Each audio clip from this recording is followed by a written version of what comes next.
Hello guys, in this video I will tell you the history of Indian Space Research Organization in just 33 points.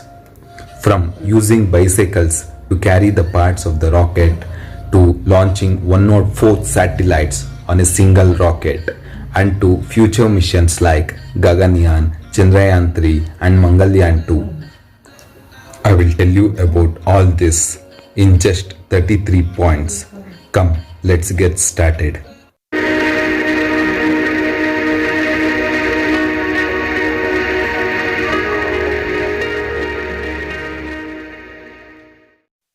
First, the late 1940s is when researchers in India started to coordinate space research.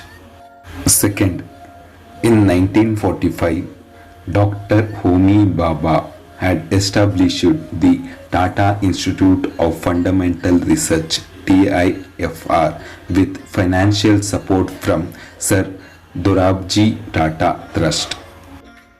Third, around the same time in 1947, Dr. Vikram Sarabhai had returned to India and established Physical Research Laboratory PRL in Ahmedabad to further research on cosmic rays after his doctorate from Cambridge University.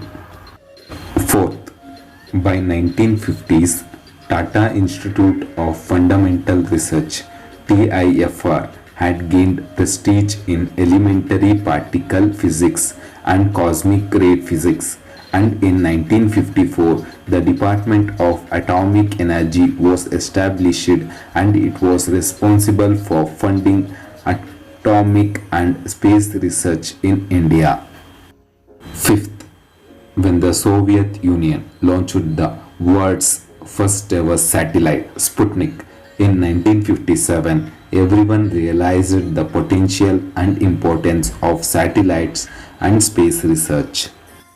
Sixth, Jawaharlal Nehru, India's first Prime Minister, gave the responsibilities of space research to the Department of Atomic Energy DAE. Seventh, in 1962, Dr. Vikram Sarabhai established the Indian National Committee for Space Research INCO-SPAR with the support of Dr. Homi Bhabha and took over the space research responsibilities. 8th, Dr. APJ Abdul Kalam was the early member of Indian National Committee for Space Research that was set up by Dr. Vikram Sarabhai. The main goal of this committee was to formulate space research in India. 9th, the committee decided to build and launch India's first ever rocket by end of next year. 10th, the interesting thing about India's first rocket launch location is Tumba. This place was the ideal location to conduct upper atmospheric studies, but it was a rural area.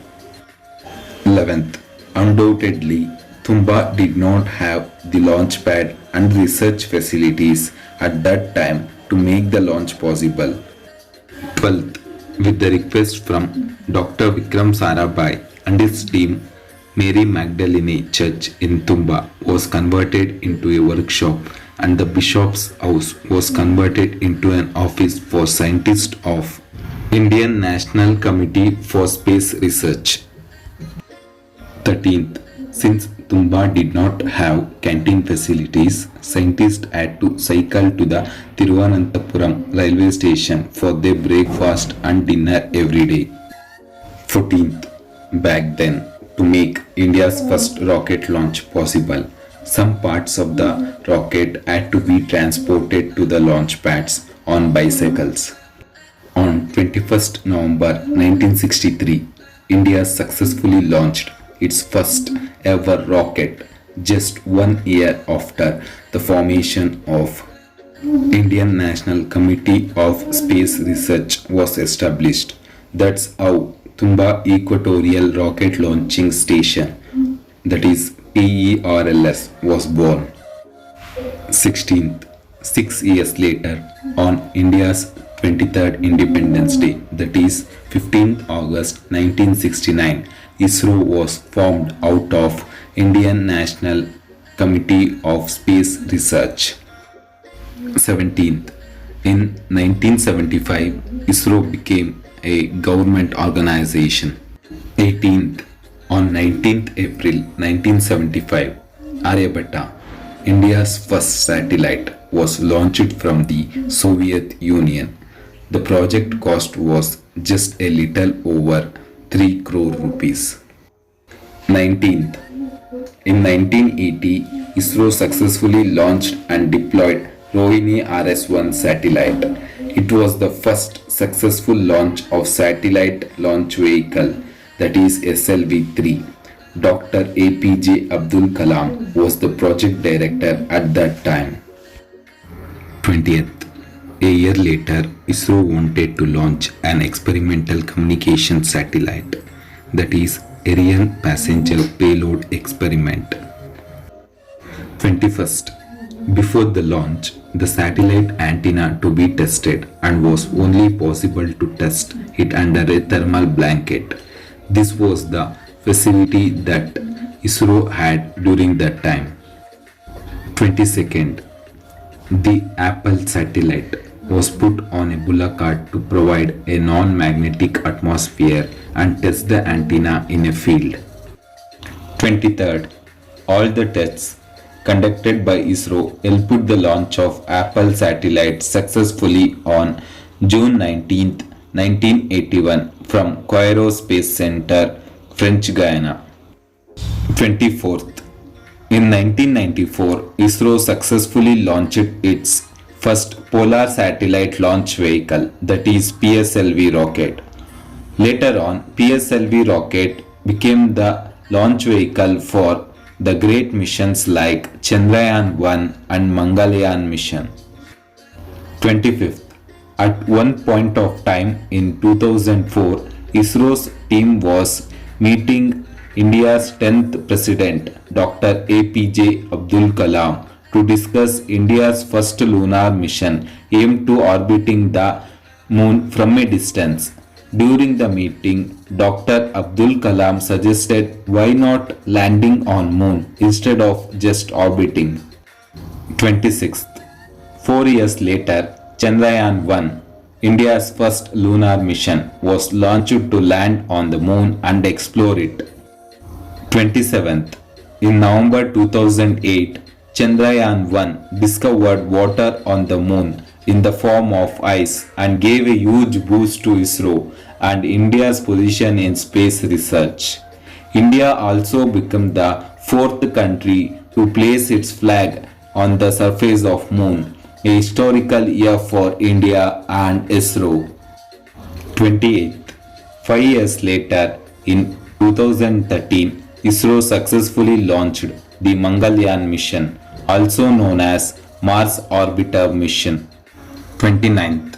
On 24th September 2014, when Mangalyaan entered the orbit of Mars, India became the first country in the world to do so in the very first attempt. 30th. An impressive feat about the Mangalyaan mission is that ISRO successfully carried out the whole mission with an estimated cost of $74 million only. For comparison, the budget of the movie Gravity was $100 million. Ahmedabad में 1 kilometre auto rickshaw में जाना है तो 10 रुपया लगता है, हमें Mars पर पहुंचने में सिर्फ 7 रुपया लगा 1 किलोमीटर का।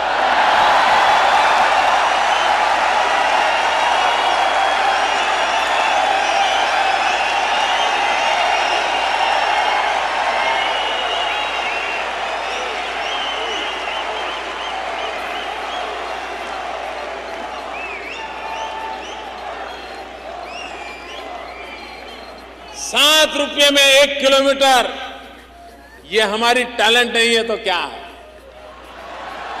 ये हमारे नौजवानों का सामर्थ्य नहीं है तो क्या है? इतना ही नहीं, दुनिया में हिंदुस्तान पहला देश है जो पहले ही प्रयास में मार्स पर पहुंचने में सफल हुआ। 31st 2017 was a record-breaking year for ISRO. It launched 104 satellites on a single rocket. The record was previously held by Russia for launching 37 satellites in 2014. 32nd. Earlier this year, ISRO announced that it is aiming at the launch of India's third lunar mission, Chandrayaan-3, in 2021. 33rd. ISRO's future plans include a manned mission, Gaganyaan, by 2022, a follow-up of Mangalyaan by 2024, and build a space station in coming years as a follow-up of Gaganyaan program. Thanks for watching. Please like, share, and don't forget to subscribe and click on the bell button.